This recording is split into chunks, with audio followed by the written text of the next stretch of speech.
Styx Master of Shadows originally came out in 2014, and now in 2017 the sequel, Shards of Darkness, is available on the PS4. But does this stealth game end up sneaking into the gamers' hearts, or is the cover blown right from the start?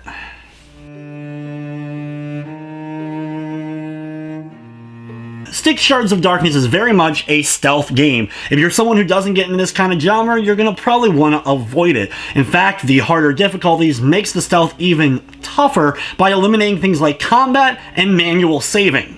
Without spoiling too much about the story, you're playing as, once again, Styx, the foul-mouthed, crude goblin who has the ability to talk, unlike most of his race, and you're set off on a mission in order to steal a scepter. You're not really given any information on why, but soon that becomes clear as the story starts to unfold, and the scepter and its powers not only come into play, but also are going to put a threat on not only Styx, but his goblin race.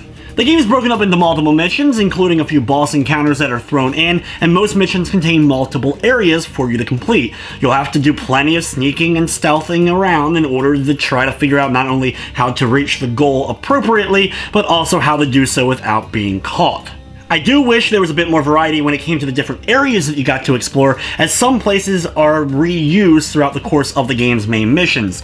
The game is throwing new things at you all the time, including new enemy types to deal with, such as armored guards that you won't be able to penetrate with your knife, dwarves that'll be able to sniff out where you're located and grab you even if you're hiding inside of a box, and even bugs that can spit acid at you or flat out just come up to you and crush you using their pincers. Each of the missions in the game also contains some side quests for you to complete as well. These usually have you ripping down posters or collecting certain objects or interacting with a few different characters that you don't have to in order to complete the main objective. By doing so though, you will be netted more points that you can then use in order to upgrade Styx's skills. Every mission in the game also features medals for you to get, which will also earn you more points and experience. These medals usually include stuff like not taking out a certain number of guards, either not alerting guards at all, or of course beating missions in the fastest amount of time possible. If you're someone who's going to be going for trophies in the game, you're going to have to gold medal all the missions, which can be a bit of a task for sure. If you're someone who's into stealth, you will find a lot to enjoy here for sure. You are a very weak character. Even on the easier difficulty settings, Styx can get taken out in just a couple of hits. A lot of enemies in the game can just grab you and one-shot you, even if you have a full health meter, so you always really want to be cautious at every turn. You don't want to jump into any situation, you always want to, of course, survey your surroundings, and the game works well with this. The whole sound, of course, sneaking through things and alerting guards, you're always giving indicators of whether or not they actually know you're there, and of course trying to hide within things like treasure chests or closets in order to make sure that you're able to send them off of your trail. The game also features plenty of platforming though, where you'll have to grab on the ledges and climb up, sometimes hanging on the edge of a ledge, waiting for the enemies to kind of get off of your trail before you end up popping back up, sometimes even being able to pull enemies over the ledge in order to take them out that way.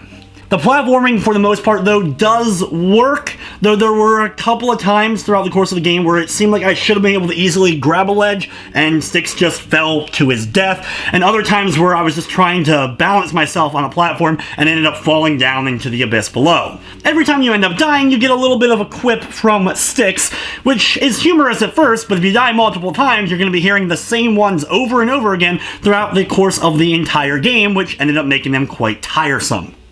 To aid Styx though, besides just being able to sneak around and take out enemies using environmental hazards, you have your amber abilities. Here you can do stuff like an acid spit in order to dissolve bodies and make sure that no one's able to find the body you just killed, as well as you're able to make clones of yourself.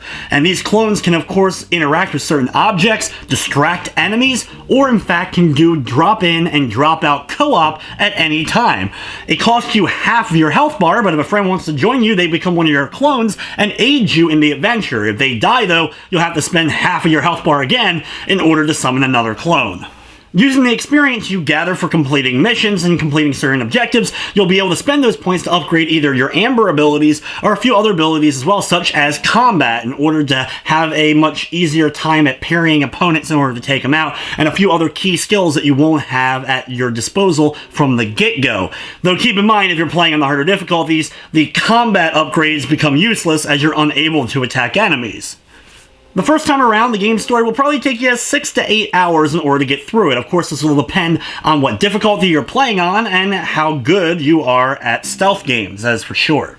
From the technical side of things, the game didn't crash on me, but I did run into a bit of slowdown here and there, as well as there was a lot of clipping issues and other kind of oddities that would occur with some of the interactable objects. In cutscenes, objects are still interactable as they are based on the in-game engine, so I had some characters like walking in the chairs and knocking them over and kind of glitching a little bit, but it was kind of more humorous than anything that ended up taking me out of everything.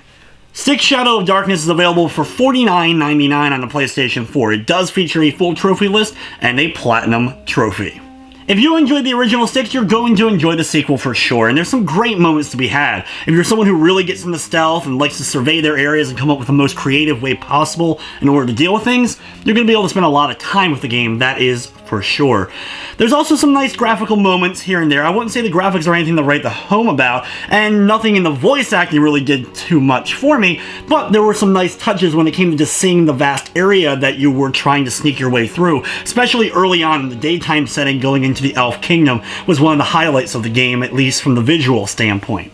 Overall, if you're looking for a new stealth experience, Styx may be the game for you, and I'm going to be giving it a 7 out of 10. But anyway guys, that's going to wrap up this review. I'd like to thank you for watching, and of course, I hope you enjoyed.